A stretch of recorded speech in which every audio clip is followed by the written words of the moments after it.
नमस्कार, CSK news में आपका स्वागत है। तो दोस्तों, बड़ी खबर निकल के आ रही है। आपको बता दें, सीआरपीएफ और नक्सलियों में जोरदार हुआ भिड़ंत। दोस्तों, 6 नक्सली को सीआरपीएफ और पुलिस के साझा अभियान ने किया ढेर। छत्तीसगढ़ के सीमावर्ती इलाकों से बड़ी खबर। दूसरी बड़ी अपडेट निकल के आ रही है। नेपाल के पीएम का भारत दौरा, लेकिन भारत दौरे से पहले चाइना को किया नेपाल से गेट आउट, दिया बड़ा झटका। तीसरी बड़ी अपडेट निकल के आ रही है। पाकिस्तान के इमरान खान में नहीं है सुरक्षित हिंदू अल्पसंख्यक।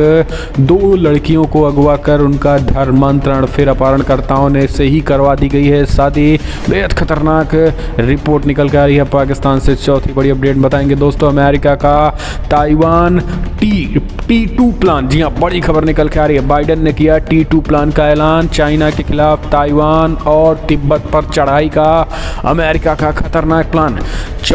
पांचवी बड़ी अपडेट निकल के आ रही है दोस्तों, पाकिस्तान में तख्ता पलट। जी हाँ, पाकिस्तान के कई मंत्रियों ने की बगावत इमरान खान के खिलाफ। वहीं आपको बता दें दोस्तों, बड़ी खबर निकल के आ रही है जहां पर भारी पड़ता नजर आ रहा है। अब इमरान खान की मुसीबत बढ़ती नजर आ रही है। नवाज शरीफ आ रहे हैं लंदन से, बन सकते हैं नए पीएम। तो वहीं अगली अपडेट दोस्तों, ब्रह्मोस मिसाइल, खतरनाक मिसाइल, तेजी के साथ हो रहा है प्रोडक्शन।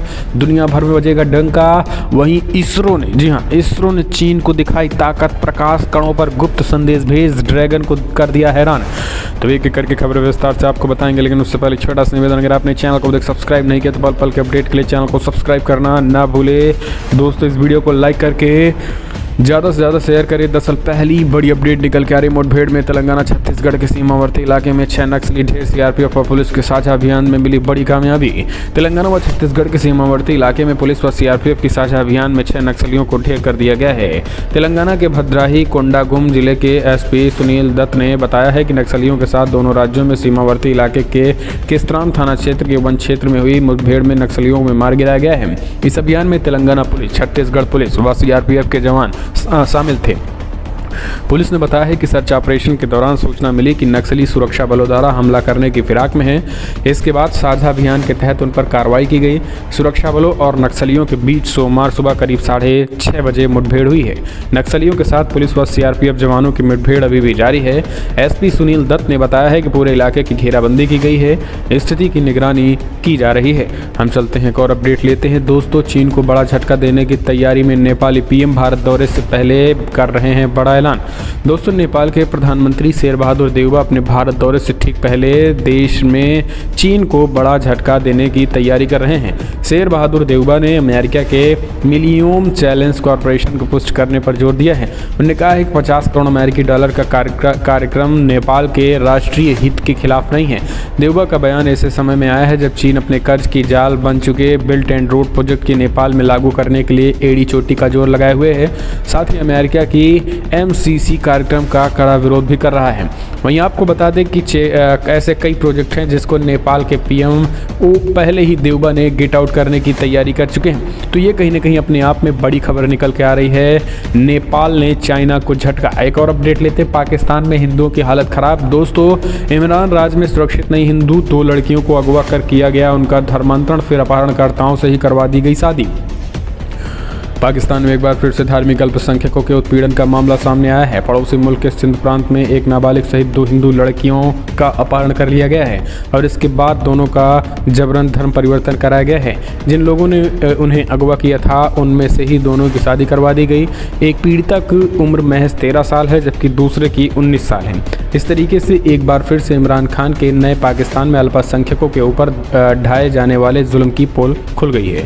सिंध प्रांत के मीरपुर खास जिले के नाबालिग लड़की रोशनी मोधवार का अपहरण कर लिया गया है और इसे इस्लाम धर्म में जबरन परिवर्तन कर दिया गया है और फिर उनकी उम्र दोगुने से अधिक व्यक्ति से शादी कर दी गई है।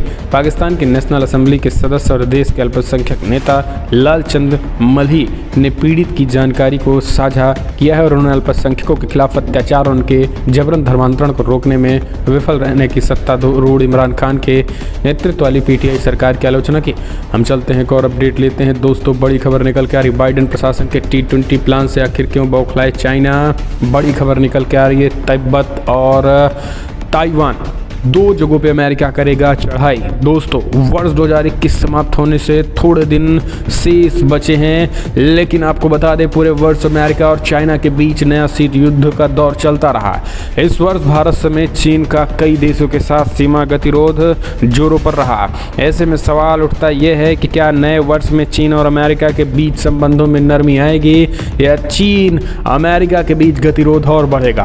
आखिर किस दिशा में अमेरिका और चीन के संबंध जाएंगे? क्या T20 को लेकर दोनों देशों के बीच जंग के आसार बनेंगे? बाइडेन को चीन के प्रति क्या रवैया होगा? क्या नए वर्ष में भी बाइडेन प्रशासन का तिब्बत और ताइवान एजेंडा बना रहेगा? तिब्बत और ताइवान को लेकर चीन का क्या स्टैंड होगा? ऐसे कई सवाल जो आपके मन में भी कौंध कर रहे होंगे। आपको बता दें कि बड़ी खबर निकल के आ रही है जहां पर चीन और अमेरिका के संबंधों पर नया बदलाव आया है और T2 का मतलब यह है कि आने वाले समय में बाइडेन प्रशासन जो है तिब्बत और ताइवान एजेंडा जो है वो पूरी तरीके से हिट कर रहा है। तिब्बत और ताइवान को लेकर चीन का जो स्टैंड है वो पूरी तरीके से आक्रामक है और इसी को देखते हुए दोस्तों अभी तक तो ताइवान की बात कर रहे अमेरिका ने अब तिब्बत को भी जोड़ दिया है। यही कारण है कि अभी 2 दिन पहले हमने आपको बताया था कि कैसे तिब्बती जो युवा हैं 9-10 साल के लोग हैं उनको ही सेना में शामिल कर रहे हैं ताकि वो कहीं ना कहीं एक तरीके से किसी तरीके से विरोध का सुर जो है ना उठ सके। तो ये तैयारी की जा रही है। हम चलते हैं एक और अपडेट लेते हैं। दोस्तों दुश्मन के लिए काल है ब्रह्मोस मिसाइल, एक नहीं इनकी कई सारी है खासियत, समझ लीजिए। दोस्तों रक्षा मंत्री राजनाथ सिंह ने उत्तर प्रदेश की राजधानी लखनऊ में हाइपरसोनिक ब्रह्मोस मिसाइल यूनिट और रक्षा प्रौद्योगिकी एवं परीक्षण केंद्र DRDO की लैब का शिलान्यास किया और वहां पे लगने वाली ब्रह्मोस यूनिट के लिए सरकार ने एकमात्र रुपए की लीज पर 80 हेक्टेयर से अधिक जमीन उपलब्ध कराई। ओमैसी एयरपोर्ट के पास DRDO लैब ने रक्षा अनुसंधान और विकास के कार्य होंगे। DRDO के इन दोनों प्रोजेक्ट में 10,000 करोड़ रुपए से अधिक के निवेश करने जा रहे हैं। आपको बता दें DRDO 10,000 करोड़ का निवेश करने जा रहा है और तेजी के साथ ब्रह्मोस मिसाइल का इतना ज़्यादा प्रोडक्शन होगा दोस्तों, खतरनाक मिसाइलें बनेंगे कि अब आने वाले समय में ब्रह्मोस मिसाइल का कहीं ना कहीं तरीके से पूरी दुनिया में ब्रह्मोस मिसाइल की गूंजेगी। हालांकि आपको बता दें ये रक्षा मंत्री राजनाथ सिंह ने स्पष्ट कहा है कि हम किसी देश को डराने धमकाने के लिए नहीं बल्कि हम अपनी सुरक्षा के लिए, ताकि दुश्मन देश हम पे हमला ना कर सके, हम अपने आत्मरक्षा के लिए इस तरीके के मिसाइल को डेवलप कर रहे हैं। हम चलते हैं एक और अपडेट। पाकिस्तान में दोस्तों बड़ी खबर निकल के आ रही, कभी भी हो सकता है तख्ता पलट। पाकिस्तान के गृह मंत्री और वित्त मंत्री ने इमरान खान के खिलाफ खोला मोर्चा, राजनीतिक हलचल हुई तेज। नवाज शरीफ की तारीफ और नवाज शरीफ आ भी रहे हैं दोस्तों, लंदन से नवाज शरीफ अब आ रहे हैं। वैसे सरकार और सत्ता पाकिस्तान में कभी 2 बार कोई जीता तो नहीं है, लेकिन ऐसा भी कम ही देखने को मिला है कि जब तख्ता पलट की उम्मीद हो। लेकिन इमरान खान के राज में इतना हालत ख़राब हो चुका है पाकिस्तान में इतना कि वहाँ पर तख्ता पलट की तैयारी हो रही है। नेता जो है अब इमरान खान के खिलाफ ही आ खड़े हुए हैं और इमरान खान की हालत जो है दोस्तों पूरी तरीके से खस्ता हाल हो चुकी है। इमरान खान के खिलाफ तैयारियां जोरों पर हैं। इमरान खान के खिलाफ एक्शन लेने की तैयारी जो है वो उनके ही मंत्री कर रहे हैं। यही कारण है कि अब नवाज शरीफ भी लंदन से आ रहे हैं। नवाज शरीफ पाकिस्तान आ रहे हैं और पाकिस्तान की में हलचल तेज है। माना जा रहा है कि नवाज शरीफ की पार्टी और कुछ समर्थन जो खास करके इमरान खान की पार्टी के नेता हैं वो बगावत करके नवाज शरीफ के साथ जा सकते हैं। पहला संकेत तो उनके गृहमंत्री ने ही दे दिए। गृहमंत्री शेख रशीद ने इमरान खान के खिलाफ मोर्चा खोल दिया। उन्होंने कहा कि करप्शन और लॉ एंड ऑर्डर से निपटने में पूरी तरीके से सरकार नाकाम रही है। इमरान खान ने कानून व्यवस्था, बेरोजगारी, भुखमरी, महंगाई और करप्शन से निपटने में अभी भी पूरी तरीके से विफल रहे। तो दोस्तों तख्ता पलट की तैयारी तो अब उनके ही नेताओं ने संकेत दे दिए। अगली एक और अपडेट लेते हैं। इसरो ने चीन को दिखाई ताकत, प्रकाश कणों पर गुप्त संदेश भेजकर ड्रैगन को कर दिया हैरान। इसरो यानी भारतीय अंतरिक्ष अनुसंधान परिषद विश्व की एक ऐसी अंतरिक्ष संस्था है जो कम पैसों से विश्व की अमीर अंतरिक्ष एजेंसियों को हैरान करती रहती है।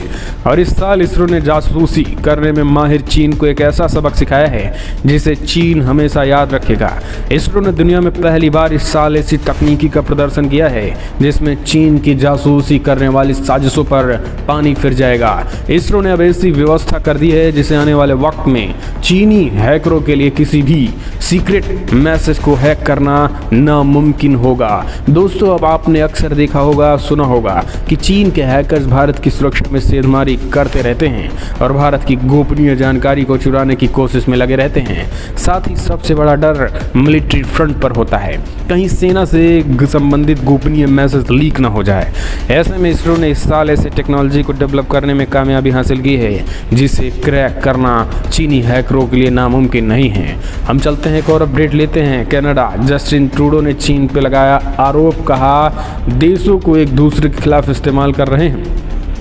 कनाडा के प्रधानमंत्री जस्टिन ट्रूडो ने चीनी नेतृत्व में पश्चिमी देशों को एक दूसरे के खिलाफ इस्तेमाल करने का आरोप लगाते हुए कहा है कि उनके मुकाबले किसी पश्चिम को एकजुट होना होगा।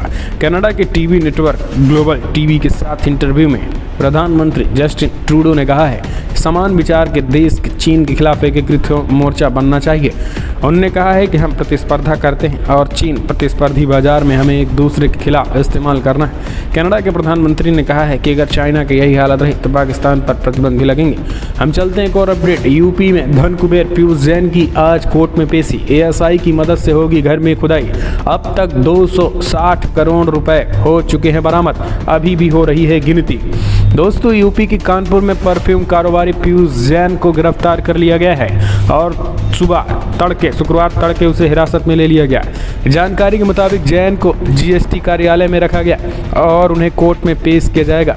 बताया जा रहा है कि अहमदाबाद के जीएसटी इंटेलिजेंस महानिदेशक की टीम के जांच में रविवार रात करीब 104 घंटे पूरे हो चुके और उनके दोनों बेटे भी हिरासत में हैं। वहीं कहा जा रहा है कि केंद्रीय अप्रत्यक्ष कर एवं सीमा शुल्क बोर्ड के इतिहास में इस सबसे बड़ी नकदी जब्ती है और ये आंकड़ा और भी बढ़ सकता है क्योंकि आशंका है कि तहखाने में भी पैसा छिपा कर रखा गया है और इसके लिए जीएसटी टीम भारतीय पुरातत्व सर्वेक्षण एएसआई की टीम की मदद खुदाई करेगी। कानपुर के परफ्यूम कारोबारी पीयूष जैन की कानपुर और कन्नौज के ठिकानों में बताया जा रहा है कि अब तक की जीएसटी टीम को 280 करोड़ रुपए की नकदी मिली है। इसके साथ ही सोना चांदी भी वहां पर भारी मात्रा में मिला है। हालांकि जीएसटी की तरफ से कोई आधिकारिक बयान नहीं आया है। तो ये बेहद बड़ी खबर है। हम चलते हैं एक और अपडेट लेते हैं। दोस्तों ओमिक्रॉन वेरिएंट के खतरे के बीच चुनाव आयोग की आज आपात बैठक, स्वास्थ्य मंत्रालय की भी बैठक। 5 राज्यों में होने वाले चुनाव पर होगी चर्चा।